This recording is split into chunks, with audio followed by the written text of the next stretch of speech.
सबसे पहले देखिए क्या है, क्लोरो करेक्ट मैचेस पेयर्स, मतलब ये मैच्ड पेयर्स हैं, है ना, मतलब सुमेलित किए हुए हैं। इसको थोड़ा सा ध्यान से देखिए।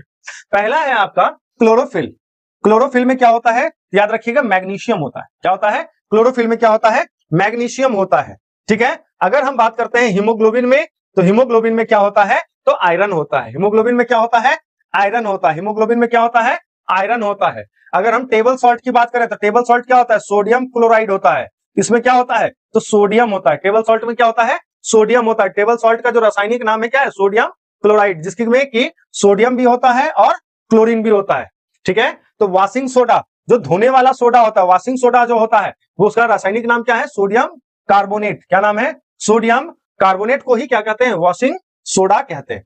अगेन एक मैच आता है आपके पास, ये मैच्ड पेयर्स है। क्या आता है, पहला देखिएगा, एसिड प्रेजेंट इन विनेगर। जो विनेगर होता है, जो सिरका होता है, उसमें कौन सा अम्ल पाया जाता है, याद रखिएगा एसिटिक एसिड होता है। कौन सा एसिड होता है, एसिटिक एसिड होता है। एसिटिक एसिड किसमें होता है, विनेगर में। जो खट्टा करने के लिए अचार वगैरह में डाला जाता है विनेगर, उस विनेगर में कौन सा एसिड होता है, एसिटिक एसिड होता है। अगले पॉइंट पर अगर हम बात करें, soaring of milk. Soaring of milk, milk का खराब होना, सॉरिंग होना, खट्टा होना, ये क्या होता है, तो उसमें लैक्टोबैसिलस होता है। तो लैक्टिक एसिड, लैक्टोबैसिलस जो है वो लैक्टिक एसिड प्रोड्यूस करता है, जिसके कारण जो है दूध खराब होता है, या फिर कह सकते हैं दूध फट गया, दूध खट्टा हो गया। तो कौन सा एसिड है यहां पर, तो लैक्टिक एसिड है। अगर हम बात करते हैं कंपाउंड प्रेजेंट्स इन बोन, हड्डियों में कौन सा कंपाउंड, कौन सा यौगिक रहता है, तो देखिए हड्डियां जो है दो चीजों से मिलकर बनी होती है। एक कैल्शियम से मिलकर बनी होती है, दूसरा क्या होता है, फास्फोरस होता है।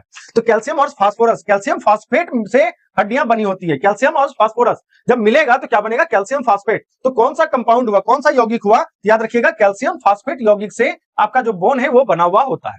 अगले पॉइंट पर अगर हम बात करते हैं तो कहता है acid presents in gastric juice. जो आपका गैस्ट्रिक जूस है, जो पाचक जूस है, जो पेट के अंदर निकलता है, आपके एब्डोमिन के अंदर जो गैस्ट्रिक जूस निकलता है, वो कौन सा गैस्ट्रिक जूस, मतलब जो भोजन को पचाने वाला रस एंजाइम होता है, वो कौन सा निकलता है, तो याद रखिएगा हाइड्रोक्लोरिक एसिड। हाइड्रोक्लोरिक अम्ल जो होता है वो आपके गैस्ट्रिक जूस कहलाता है, जो कि आपके कहां निकलता है, एब्डोमिन से निकलता है। अगले पॉइंट पर बात करते हैं रिपिंग ऑफ फ्रूट। फ्रूट का पकना, फलों का पकना, जैसे आम पकता है, तो आम पकने का कारण क्या है, याद रखिएगा इथिलीन नाम का एक, अब इथिलीन जो है एक गैस भी है। इथिलीन क्या है, एक गैस है, साथ ही साथ एक प्लांट हार्मोन भी होता है। क्या है ये, प्लांट हार्मोन भी है। इथिलीन क्या है, एक प्लांट हार्मोन है, जो कि गैसियस, एकमात्र गैसियस हार्मोन है।